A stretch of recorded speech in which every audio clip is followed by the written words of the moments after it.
happy to. Hi, everybody. Even though I can't see you, I'm really glad that you're here. My name is Safna John. I am one of the co-directors of the ARBEST program, and I'm a clinical psychologist by training. And I'm really excited to talk with you today about this topic. Like Laura said, in webinar format, the easiest way for us to communicate with each other is actually through chat. And so I'll have our chat window up as I'm presenting. And I really encourage you to kind of use that chat as a way to not only ask questions, but also to share your reactions to what we're talking about.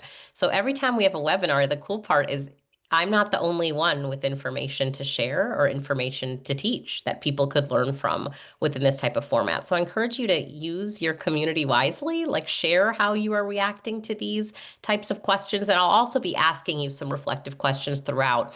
And I would encourage you to use the chat in order to share your thoughts.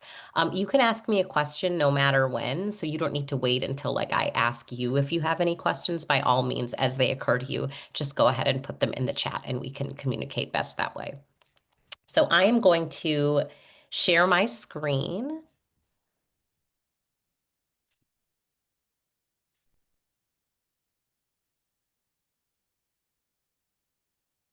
Okay, Laura, can you see the full screen? No, it's not on full Okay. screen, no. Hold on. Let's make sure we get that the way we want it then.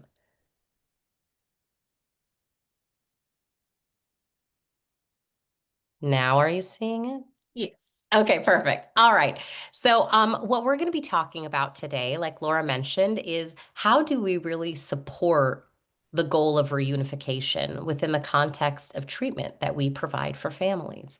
And I want to start by saying that, not everyone on this call might be a clinician. And so it might be important to think about within your role and within your scope, how do we support this as a case plan goal, for the families that we serve in child welfare? And so we're going to talk a little bit about child welfare at first, just to make sure we all have a good understanding of what this picture actually looks like in Arkansas. We'll talk about considerations specifically for the three trauma treatments that ARBEST disseminates: CPP, PCIT, and TFCBT.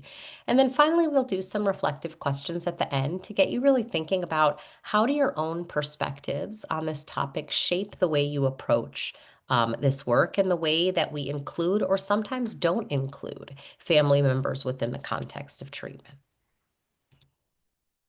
And so I thought I'd start with this overarching question that I hear a lot as a therapist, not only from judges or lawyers or caseworkers, but frankly from other therapists too, about this question of why would I include caregivers who might not be permanent? So many times with child welfare, if we're talking about working towards reunification, it may be that that reunification doesn't happen. And so that relationship with that biological caregiver is not going to be a permanent one. And so I think it's a natural question to ask of why do that then? Why would we build up a relationship that's going to end? And one of the first reflective questions I have for you, I guess, is if I were to ask you to name 5 adults in your childhood who made a difference in your life, I'm I want you to think for a second on who those 5 adults would be. I'll tell you a story of one of my 5 adults soon. And I'm curious for you, how permanent were those relationships? So of those 5 people you thought about, how many of them do you still have a current relationship with that they ended up being someone that was permanent for you? One of my 5 is Mrs. Frank. She was my third grade teacher. And for those of you who know me, this might not surprise you, but I got in trouble a lot in school for talking too much. So that was the thing I always used to get in trouble for, is way too much talking to my neighbors. And it was disruptive for class. And I remember I used to get in trouble so often for it. And within the first couple weeks of third grade, Mrs. Frank pulled me aside and she said, I notice you talk a lot. And in my brain, I was like, here we go. This is going to be another adult who hates this about me and who I'm going to get in trouble with about this. And as she said, I bet you're going to use your voice to do pretty cool things one day. And it's so funny because I do. I use my voice literally as my job. That is my job now. And I thought, She made such a big impact on me because she was the first adult who saw that not as a character flaw, but like as something that could make me successful in life. And I believe it has. And so I don't know if she's even alive right now, to be honest. I don't have a relationship with her. I didn't have a relationship with her past elementary school, but she did shape my life in really meaningful ways. And I would not consider that to be permanent. And so temporary relationships can still have meaning in our lives. And what we also know is good relationships are catching. What we mean by that is they reinforce healthy relationships and healthy templates for relationships. The more positive, nurturing, secure relationships that we can build for children in childhood, the greater likelihood that they're going to have a healthy template for what relationships look like in adulthood. Right? For some folks, they call this attachment, this idea of you don't only have so much love or relationship bucks to give. We want kids to have as many of those relationships as possible. Again, regardless of whether those are temporary or permanent relationships. Another component to think about is that even if we don't know what the future is, children and caregivers deserve to heal anyway. That the things that have happened to them in the past, we still deserve healing from. Again, even if that relationship isn't going to proceed into the future. And often as therapists, we are like the only opportunity for them to get that. That when we intervene in child welfare, hopefully as therapists, our focus is on healing, and we might be the only real opportunity that this dyad has, and by dyad, I mean the caregiver and child together, that they have to heal this. Many times we're brought in to heal something that happened to someone with someone else. And what we're going to talk about today is how do we heal things that happen with the person we're actually working with. Um, I remember that I was pretty resistant to this idea early on in my clinical career. I wanted my therapy space to be safe. And so I was really particular on who I would allow into therapy and who I wouldn't. Okay. And I remember one of my supervisors asked me one time, I had gone on this mini tirade about, no, I'm not including mom in treatment. She's not safe. She doesn't deserve it. If this child is scared to come here, what's going to happen? I'm going on and on. And my supervisor said, do they have visits together? And I said, yeah, they do. They see each other like 2 to 3 times weekly. And she's like, okay. And she's like, so basically they're having to navigate this relationship with or without you. So do you want to be part of helping or not? And I remember that was another moment. I don't know where that supervisor is, frankly, either. And that was another moment where I had thought, I had never thought about that. That is my gatekeeping in some ways preventing me from being as helpful as I could be to a family as they're going through the child welfare system. Because often these children are going to go home to caregivers who have been part of the maltreatment they have experienced. So, working on these issues has the potential not only to heal what has already happened, but also to prevent future maltreatment. And we have the literature to suggest that is true, that participating in evidence-based trauma treatment does impact caregiver mental health. It does impact caregiver utilization of safe parenting practices, not only for children, but also for other children, not just the one that we are treating in our office. So, what I'm curious to hear from y'all so far is as you're thinking about this list of bullet points, what reactions do you have to those ideas? What's kind of going through your head as we start with this idea of should we be and why should we be potentially including caregivers into treatment services, regardless of whether there's going to be permanency with that caregiver? I'm curious what reactions are so far from folks. Remember that you can use the chat to type in kind of what you're thinking as we've started going through this content together. Yeah, this idea of like, maybe that's not the way. I'm maybe putting extra words onto your comment, but like, I haven't really thought about this in the same way. I remember when these ideas were first introduced to me like this, I had a similar like, this is kind of blowing apart some of the ways I was trained or some of the ideas that I had learned before when I was becoming a therapist. Yeah. Any other reactions? Oh, a lot are coming in here. And I'm seeing that some are coming into just the host and panelists. So I'll tell you about those too, with just not identifying the person's name. And some are coming into everyone.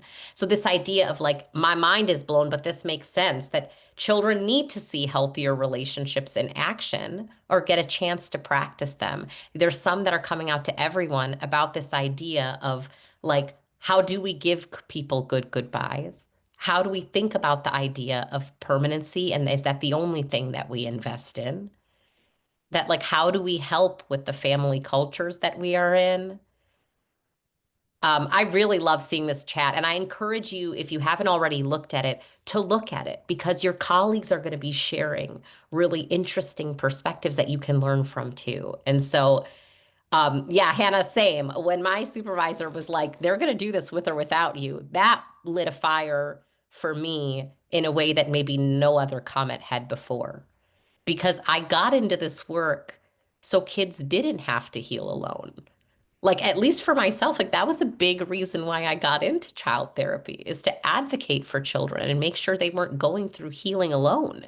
And so when someone said that, I was like, oh, that was something that helped me to realize perhaps some of my behavior wasn't in line with my values of why I got into this work.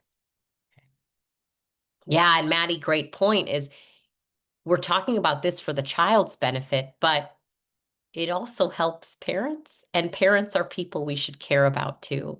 I remember one of the things that really stood out to me as I started doing this work is realizing that the parents that I was serving were the kids I loved and I had compassion for. They'd just grown up and oftentimes without access to the types of quality of services that they needed for them to heal. And when we look at national data, we see that caregivers who are involved in child welfare often have equal, if not more, extensive trauma histories during childhood as their own children do. And so really when we say these children grown up, that's not just like a woo-woo kind of soft feeling. It's true that oftentimes we're seeing the same population at different levels and places in their lives. Right? Do we want to be part of healing or not? And that doesn't mean that we don't have any considerations for how we do this work or how we determine safety. But perhaps one of the first steps is us as clinicians is opening our mind to the idea that we should think about this, that we should actually consider this truly within the families that we serve. Yeah. So when we look at Arkansas specific data, this is the NCANS report from 2025, which means it's analyzing data from 2023. It's the most recent data we can have. And what we know is that maltreatment, which is abuse and neglect in our state, 89% of it involves one or both caregivers. I'm going to pause there. Almost 90% of child maltreatment includes one or both of your caregivers. This myth of stranger danger, it's not to say that harm never comes to children from strangers, but certainly not at nearly the rate that it comes from within families.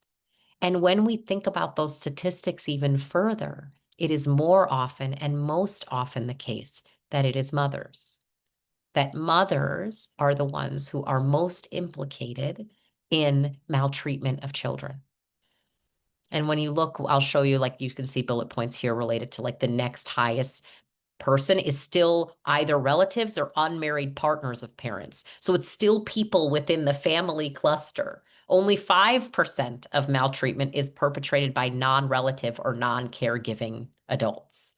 And so if we want to think about who are we serving, the bulk of who we are serving are relatives and or caregivers within the context of child welfare. And when we think about who's an offending caregiver, this will be the only time, by the way, that I use that language, but it might be language that you are used to hearing. So I want to make sure we're clear on who we're talking about. We're talking about a person who is either alleged or confirmed to be responsible for maltreatment. And maltreatment includes various forms of physical, sexual, Emotional abuse, don't know why physical abuse is on there twice, but that should say emotional abuse, physical abuse, psychological abuse, neglect of different varieties, and also failure to protect, which means even though I might not have perpetrated harm, I failed to do my duty to protect my child from harm that I knew was being perpetrated. But we're not going to use the term offending caregivers here.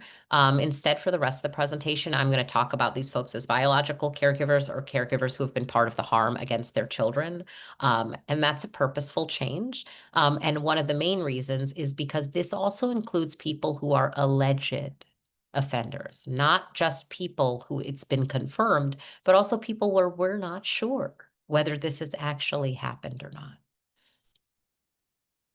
Let's dig deep into Arkansas child welfare. Here in our state, approximately half of children in foster care are reunited with their biological caregiver. And this rate is even higher when we look at specific programs that provide more intensive family preservation services, like 100 Families in Arkansas, where their reunification rate goes up to 60% for birth parents and up to 80% for kinship placements.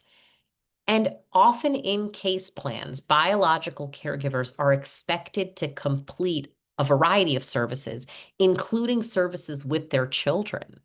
And so something to think about is this is part of the plan that they are held to in order to prove that they are able to safely reunify with children. And what happens if at the door we tell them, you can't come in here? We've already made it more challenging for them to get the services that they need in order to determine whether they are safe enough to proceed. The last thing I remember a supervisor told me, well, maybe not the last thing, but another thing that I remember a supervisor asked me that I was like, oh, this really helps me also is if I don't include these caregivers and services, I often don't have the opportunity to really comment on them at all because all I could comment on was things I've heard, which is all hearsay. So if I went into court, my actual best chance of commenting on safety and assessing safety is by meeting with this person. Because if not, I'm just another person who's read a report about a person and doesn't really have any firsthand observations. So even if it turns out this person is unsafe, by including them in services, I have given myself the ability to talk about that, to advocate for why this is an unsafe situation for children.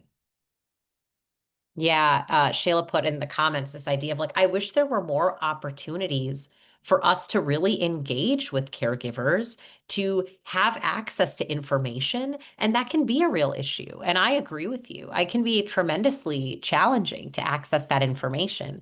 And one thing to think about is when you bring parents into services, you also bring attorneys and ad litems and CASAs and other advocates in which we can also request records, not just from caseworkers.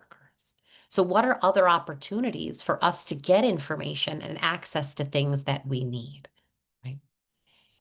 And so as we talk about these different treatment models, what I want you to enter into this idea is that I'm not here to pitch you what's the best treatment approach for each family. All the treatments we talk about are evidence-based. They all have effectiveness research to show that they work. So the goal of this is really to help you think about what are considerations for how you implement these different treatments. If you are joining our webinar and you are only trained in one or two of these, I highly, highly encourage cross-training. So I'm someone who's trained in all three of these, and I'm one of our state's trainers in CPP, child parent psychotherapy. And just to plug, we are going to be starting a new cohort for child parent psychotherapy, CPP, and for trauma-focused cognitive behavioral therapy, TFCBT, in our state. Both of those are going to be starting in July and August, respectively, which means applications will open in April and May, respectively. And so I highly encourage you, sign up for trainings. They're free to you. You don't have to pay a dime in order for you to get trained in best practices. And what we know is clinicians often feel their best when they're confident that the tools they're using have a high likelihood of working. And in our state, we're really lucky that we have support to provide you with that type of high quality training for free.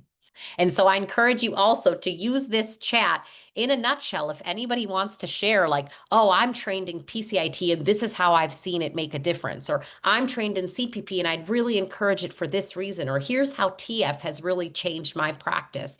I encourage you share it here because you might have some clinicians here who are curious about those, but have never gotten a chance to learn them yet. And don't just take my word for it. There might also be people on the call that could help you think about, is that the right choice for you?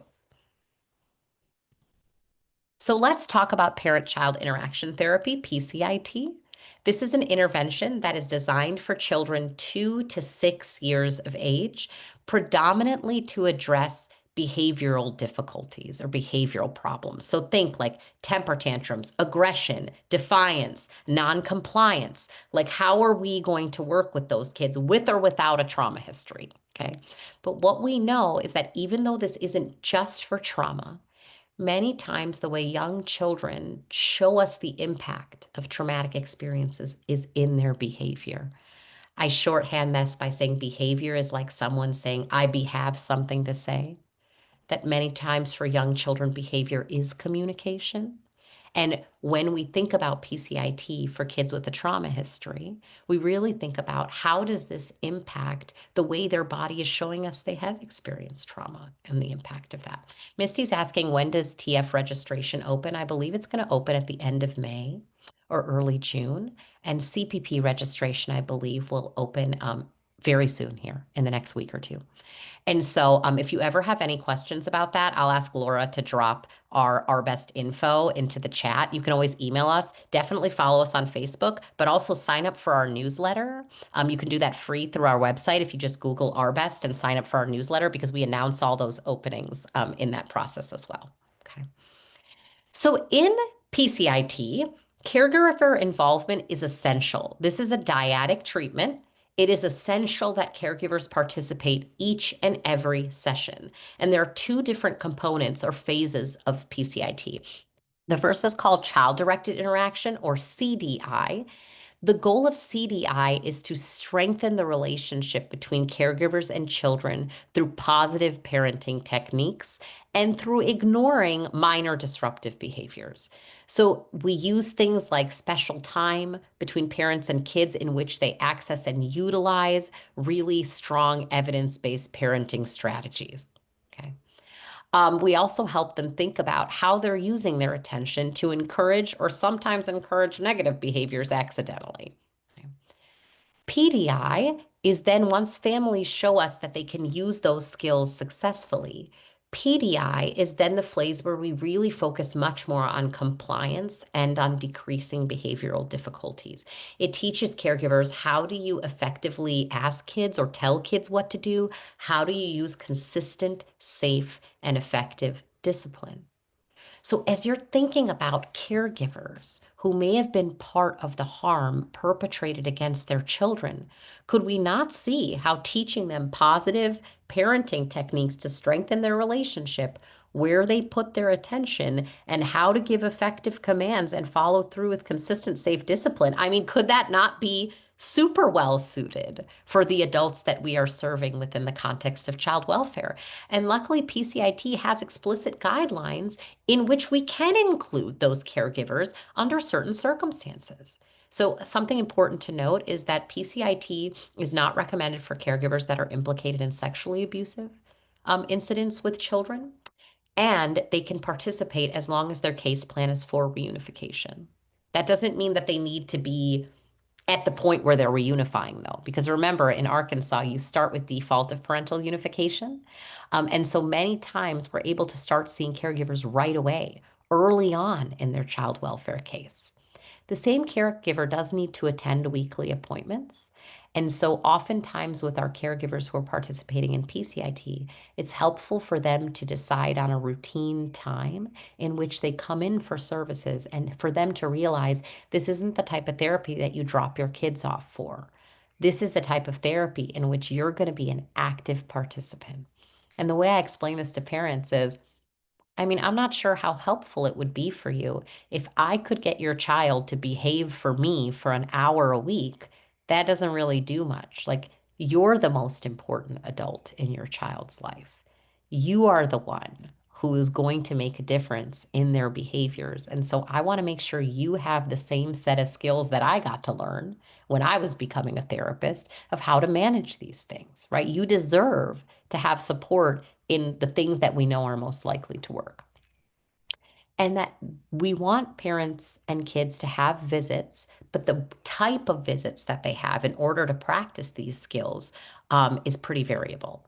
So in CDI, caregivers need to have at least one visit per week with their children. This can be supervised or non-supervised. It doesn't have to be at home. So it could be at DHS visitation. We just want to make sure that they have appropriate toys available in which parents and children can practice these skills, and that we know that this phase may last longer than with a family not in child welfare because they don't have as many opportunities to practice.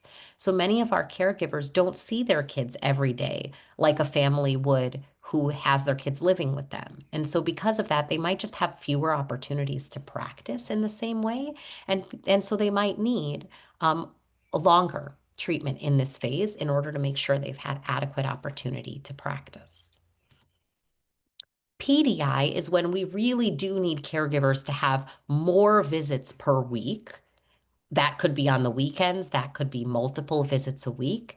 And we need that to be in a home setting in order for us to be able to help them practice the safe and effective procedures that we're talking about for discipline. Those don't tend to work well in like a park or if you're doing it in a DHS office. And so, what that might mean is that you can be part of the court process as they think about how to progress and how to think through visitation for families as well.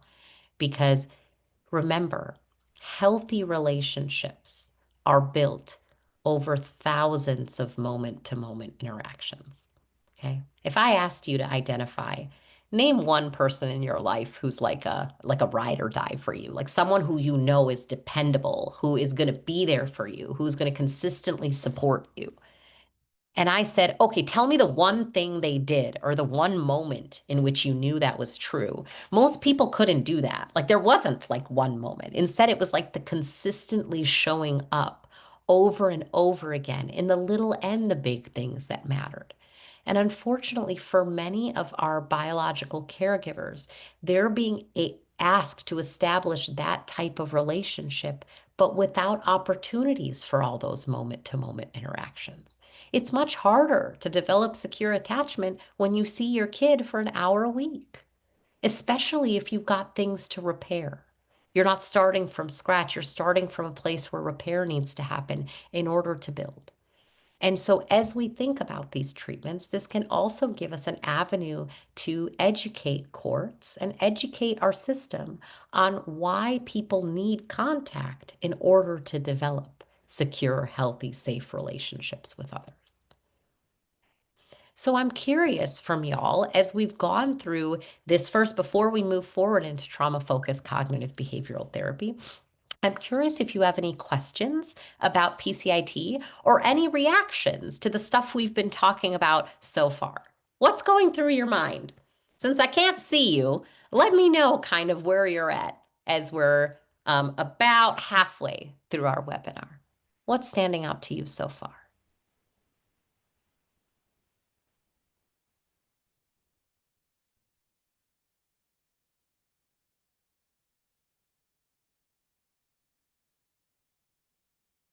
Hmm. Christina, I really like your language here. It's practical and charitable. A word I often use for that is benevolent too. What it does is assume that people relatively, for the most part, are doing the best with what they have and what their environment allows them to do. And this helps us practice in a way that is more in line with that idea, how supportive our role is in the family system. Oh, Lindley, I wish I could like shout that from the rooftops. We are healers by trade. However, we can support the family system, we should be all about that. That should be a crux of all the work we do within the context of childhood trauma work. Is how do we support the network that surrounds children? Yes, and that's true. It takes a lot from us to do this work. we might need a lot of training and support for us to understand how do we partner with this population. Yeah, that courts are often asking us for this feedback. They want to know how this works. And if we're not part of that process, we have no ability to comment on it. Yeah, Hannah, that's exactly right. That I didn't really realize that there were these different components within these treatment models, and that I want to be a part of training so I can get better into this idea, so I know what I'm doing. I encourage you, honestly, truthfully, I think training in all these interventions dramatically changed my approach to clinical work. It dramatically changed how much I enjoyed my work and how effective I felt at my work. And so I'm appreciative that for some of you, this is also a motivation to think about, hey, what could I do to make sure that the work I do matches my heart's intention to heal people, right? I want to give you the tool that matches what I know is already your good intentions for this work. So let's talk about trauma-focused cognitive behavioral therapy, or TFCBT. TFCBT was developed for children 3 to 18 with a known trauma history and prominent trauma symptoms. So that could be PTSD, that could be depression, with or without behavioral problems. But what you'll notice is there's a large age range for TFCBT. Often when people come to me and ask me, Safna, I'm not trained in any of these, where should I start? Oftentimes, TFCBT is one of the easier places to start because it's a shorter training, but also it gives you the ability to work with a wider range of clients in age. And so this might be one to start with. You could start with any of them, by the way. All three of them would be great, but this might be a great place to start if you're not trained in any of these interventions yet. Caregiver involvement is optimal in TFCBT, especially when we think about how we heal the different presence of behavioral problems in particular. So if you're having a kid who has aggression, defiance, noncompliance, peer problems, social problems as a part of their presentation, it could be even more important that caregivers are involved. Each session is divided into equal parts with caregivers and with children individually. So you'd meet like half the time with the child and half the time with their caregiver, and you'd be going over similar content with both. So let's say I'm teaching the child how to identify emotions. I'm also going to teach that content to the adult, how to identify emotions, and encourage them to practice that as a family unit. Because don't we work so often with families in which we're like, wow, parents have really similar challenges to what their kids are experiencing? And it would be great if the whole family learned these skills, not just the child. And TFCBT gives you that ability really clearly to teach both. There are also conjoint caregiver child sessions in which they're working together. Okay. This is great idea. Yes, that's true. TFCBT has effectiveness for telehealth, as well as how do we do it with very limited time. Something to think about is could you make more time with things like telehealth? Or can you think about things like once every other week, especially for older kids? For younger kids, that can be a little bit more of a challenge because it's hard for them to hold it. Yeah, Caitlin, thank you for bringing up conscious discipline. Yet another really nice approach to thinking about how do we support wellness in parent-child dyads. Absolutely. And for caregiver child dyads, like in early childhood education or other care settings. So TFCBT is, I think, probably the most rigorous in terms of what do we need to see from caregivers in order to include them in services. So caregivers need to be able to demonstrate all those bullet points in this slide. They need to have participated in their own treatment. They need to accept responsibility for what has happened. They need to express remorse. They need to be able to encourage their child to tell their story and encourage their child to share those things, and that they need to show that they're making necessary steps towards safety. What this might mean is TFCBT, you might not be able to include biological caregivers at first because they might have more work to do individually before they can enter into treatment. What I encourage you to do is don't wait. So you can still work with like a foster parent, or you can still work with a not one of the caregivers who wasn't a participant in the harm, for example. But don't forget about these parents in the course of this work. Don't get so far down the road and forget to check in. How is mom doing? Is this a time where I could bring mom into services?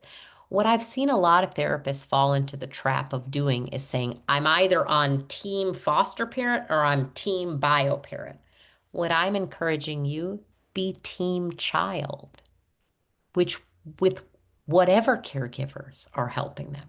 When I think about supporting a child, I think about supporting all their caregivers, their foster caregivers and their biological caregivers. You don't have to choose. Your expertise usually is not in choosing permanency. That's not what we do as therapists. Instead, our goal is to heal mental health symptoms. And caregivers are a really important part of healing those symptoms for children. So I'm telling you right now, you don't have to pick. You can be team all of them in supporting children. And in fact, I feel like we're most effective when we are. So let's finally move forward to child parent psychotherapy, CPP, which is for children 0 to 5. Okay. But before we do that, I'm curious again, are there any specific questions that folks have on TFCBT or any reactions or questions that are coming to them as we continue to talk about this topic?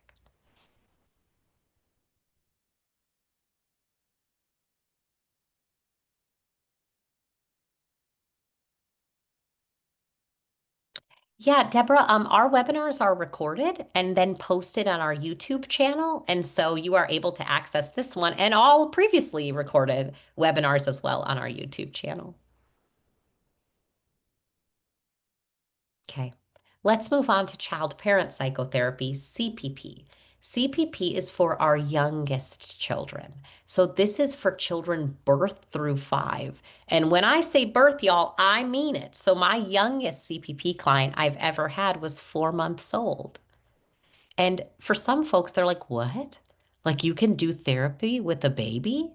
And I'm here to tell you, you can, and we absolutely should be doing therapy with young children for a few reasons. One, 75% of brain development happens before the age of 3. Think about that for a minute. If we think about where we can get the most impact from our services, it's often in the younger years when we're doing so much development.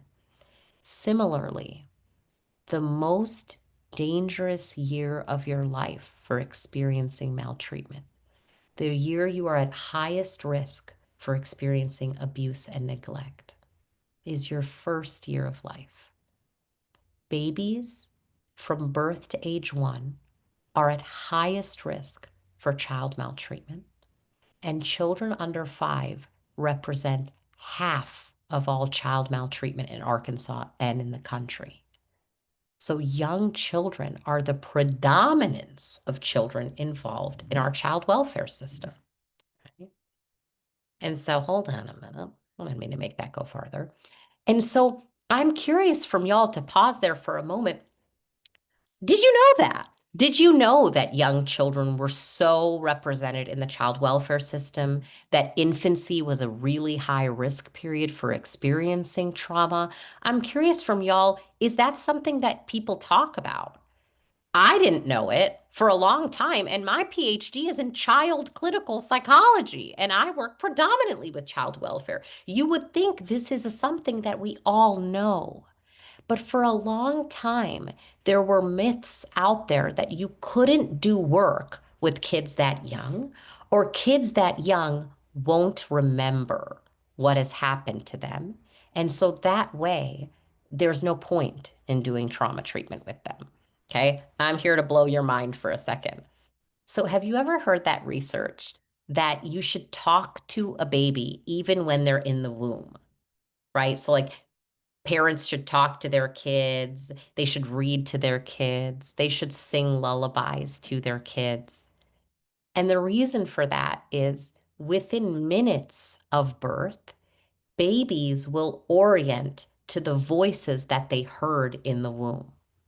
And if any of you are parents here, I know for myself, Lullaby by Billy Joel was the lullaby I used to sing my kids. And they would calm down differently when I sang that song compared to when I just sang other songs. That they recognized it. They not only recognized my voice, but they recognized that song. And what I would tell you is, how could they do that if they don't remember?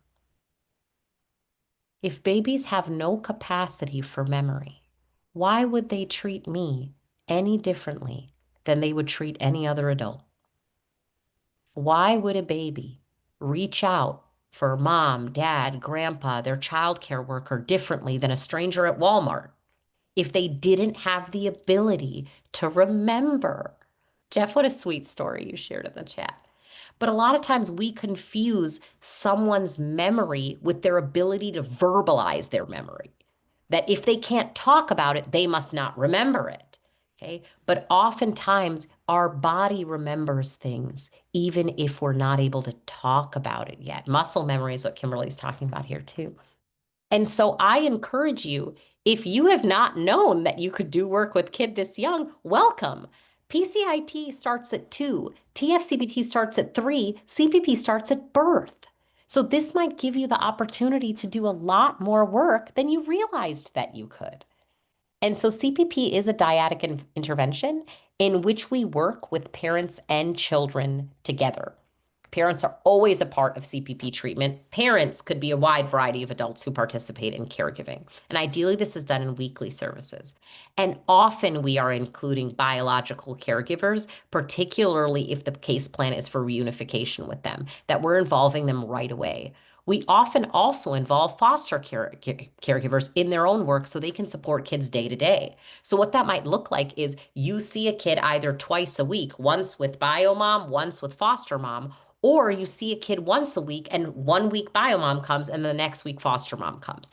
That we wonder and we support all the caregivers who are surrounding a child because we acknowledge forming safe relationships takes interactions. You have to interact with someone to prove you are safe. We can't be expecting caregivers to get safer if they have no opportunity to learn and practice these things with their children. Okay. Kelly, ooh, I hope that PCPs are getting better and better at realizing that there are interventions out there for kids and we should be shuttling them to those interventions. What's cool now is you no longer need a PCP referral for Medicaid-based mental health services in our state the way you used to. So even if PCPs don't know, we could still empower other community members to know too, like caseworkers, like childcare workers, for example, like WIC offices where families are going anyway. Yes, Heather, that because treatment can start at birth for CPP, we absolutely could do CPP treatment with kids with severe developmental disabilities. Actually, a child's developmental age may be one of the things we use to determine which treatment's right for them. So if TFCBT, for example, starts at age 3, if a kid's not developmentally age 3, let's say they're 8, but developmentally they're more like a 2-year-old, TF might not be the best fit for them. We might want to do something more similar to CPP. So it's a great pull that you're asking. It's not just chronological age, it's developmental age. So CPP has some core values that are reinforced with this idea. So benevolence is one, this idea that we do believe people are doing the best they can with what they know and what their environment allows them to do. And we acknowledge that it is very difficult to give what you have not had. I'm going to pause there for a moment. Many of the adults we are serving didn't get any of this. They don't have a template for what gentle, effective, safe parenting looks like. They might not see that represented in their own communities, in their own families growing up. And we're expecting people to just automatically know how to parent safely. And what I will tell you is parenting does come naturally, but often in the way you were parented. That's not to say that people who grow up in unsafe homes aren't able to be safe parents. Of course they are. Of course you are able to. And couldn't we acknowledge that it might be harder to engage and know those practices if you didn't have any models of what that looked like? And so we also approach things with humility. What that means is we are curious at the forefront and we avoid making judgments and assumptions about people. Instead, we're really curious about what are their own values around parenting? What are the safe ways that they could parent in their community to keep their kids safe? What's the type of relationship you want with your kid? I'm not assuming everyone's ideal parent-child relationship is what my brain thinks it is, but really, what's your ideas of what you want for your child and what you want for your relationships? And finally, that CPP aims to hold balance. What this means is we really try to hold on to the adult's perspective and the child's perspective. The shortest way I can say this is children deserve safe caregivers, and caregivers deserve real opportunities to become safer. Did you notice that wasn't a but? These don't need to fight. It is true, both are true, that kids do deserve safety and adults deserve opportunities to become safer. Those are both true when we think about public health and when we think about supporting families and systems in healing. Okay. Some real cool stuff is happening by the chat as well. So just want to remind you to go in there to share your reactions, but also to read the reactions of your colleagues. So the first phase of CPP is all about gathering information on not just the child, but also on the caregiver and the relationship in order to determine what needs to happen and if it's safe to proceed with CPP. And so what's cool about this is you're gathering so much of this information that gives you also the opportunity to educate caseworkers, educate the courts, share with them what might be needed, what are strengths in this dyad, as well as what are the areas that we're working on. Okay.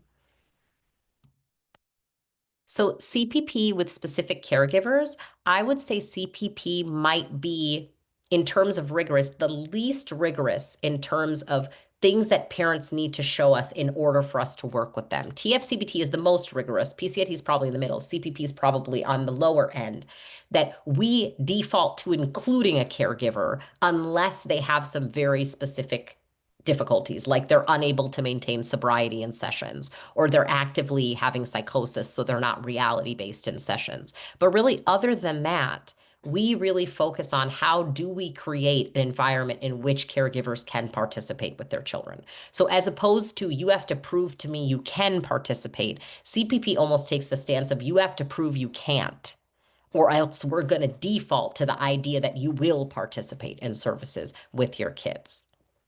Okay.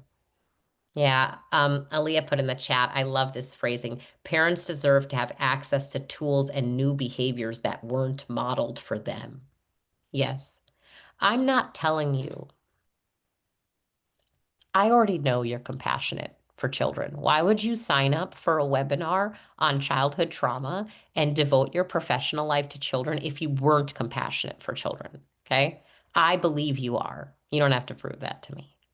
What I'm asking you to do potentially is widen that compassion lens, to not include just children, but to include families who support children and include holding compassion for those children as they become adults. Because nothing magical happens when you turn 18, except in many times society starts to lose compassion for you. You go from a child that we feel a lot of compassion for to an adult who should know better and who needs to get their act together. That for some reason we lose a lot of compassion as people get older. And so what I'm encouraging you to do is don't lose your compassion for children, but just make room. Make room for who those children are throughout their lives, including in adulthood. We just need to extend that grace. That's right, Cherie. We don't need to replace it. We just need to extend it.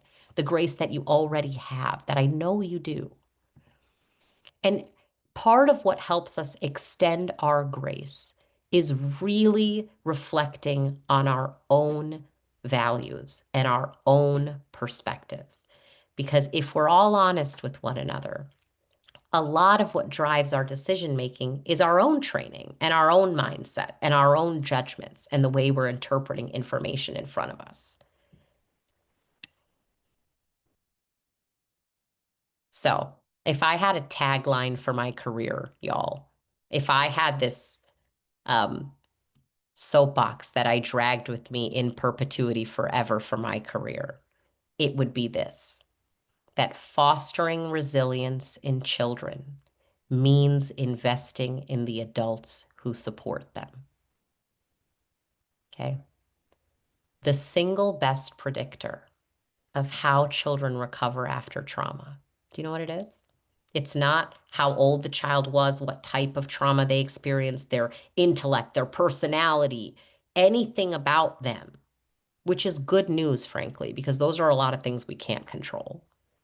None of those things are as strong of a predictor as do you have the presence of at least one adult who can consistently buffer the impact of that trauma. And what's great news about that is we absolutely can build those adults. We can nurture those adults. Because, yes, exactly, Hannah. Do you have someone that can support you through recovery? Because I love this graphic too, by the way. I often think about this image as how I feel about parenting, that a lot of ways adults are literally taking pieces of themselves to build their children. In all my years of doing this work, I have never met an adult who does not love their child. I have never met an adult who doesn't want a better life for their child than they had. To this day, I've never met that person. In fact, many of the adults I've met have said things to me like, I remember what this was like as a kid, and I swore to myself that this wouldn't happen again, that I wouldn't do this, and that there's a lot of regret and remorse and helplessness and sadness, just like there's a lot of regret and remorse and helplessness and sadness in children who have experienced trauma. And if we can really embrace the mindset of even when you are part of the hurting, you can be part of the healing, that you could be both with support. That's what I'm here for, because you both deserve to heal. And I can be a support for that healing to occur. Right?